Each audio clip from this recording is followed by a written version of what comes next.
যে আগামী নির্বাচনেও আমরা ইসলাম দেশ মানবতার পক্ষে একটা বাক্স দিতে চাই। কে কি করে, কে লম্বা টুপি, কে রফে দেন, কে জোরে আমিন, এটা দেখার ব্যাপার না। সেখানে 10টা দল, আমরা বিএনপি ছাড়া সবাই ঐক্যবদ্ধ পোষণ করছি, এক স্টেজে আমরা আত্মপ্রকাশ করছি যে আগামী নির্বাচনেও আমরা ইসলাম দেশ মানবতার পক্ষে একটা বাক্স দিতে চাই, সমস্ত সব মিলে।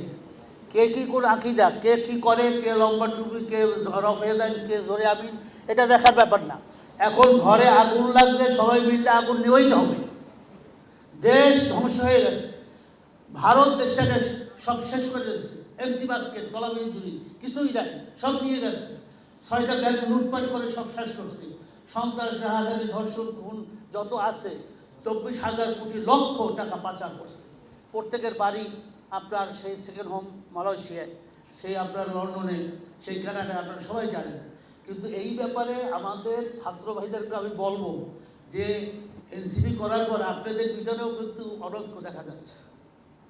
আপনাদেরকেও কিন্তু ঐক্য থাকতে হবে। আমরা সবার সাথেই তো আমাদের যোগাযোগ আছে, কিন্তু আপনাদের ভিতরেও এদিক ওদিক বিভিন্নই আছে। আমরা কারো সমালোচনা করব না। এই দেশটা আমাদের সবাই, এই দেশটাকে আমাদের কি রক্ষা করতে হবে। এই দেশের জন্য আমরাই শহীদ ছাত্র থেকে শুরু করে এবং যারা আছে আমাদের পর্যন্ত তারা রক্ত দিয়েছে, প্রায় 1500 মতো শাহাদাত বরণ করছে, 50-60 মতো আহত হয়েছে এই দেশের জন্য, এই মাটির জন্য। এই মাটিটা কিসের? আপনার 92 থেকে 93% মুসলমান। এখানে তাহজিব, তামাদ্দুন, সংস্কৃতি হবে ইসলামী, কোরআন হাদিসের সংস্কৃতি।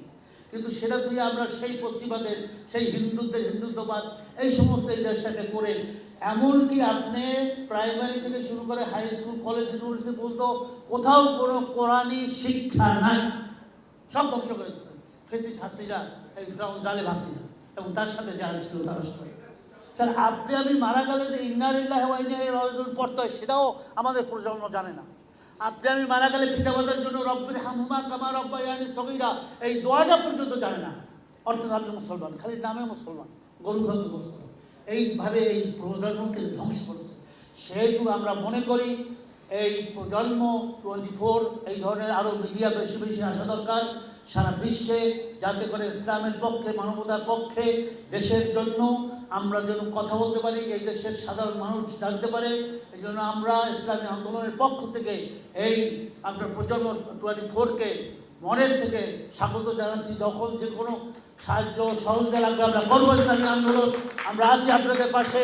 আপনাদের যখন যা লাগবে ইসলামী আন্দোলন ইনশাআল্লাহ আমরা শেয়ার করবো, ইসলামের জন্য, দিনের জন্য। আল হুব্বু ফিল্লাহ ওয়াল বুগযু ফিল্লাহ। আসসালামু আলাইকুম ওয়া রাহমাতুল্লাহ। নাসরুম মিনাল্লাহি ওয়া ফাতহুন করিম ওয়া বাশশিরিল মুমিনিন।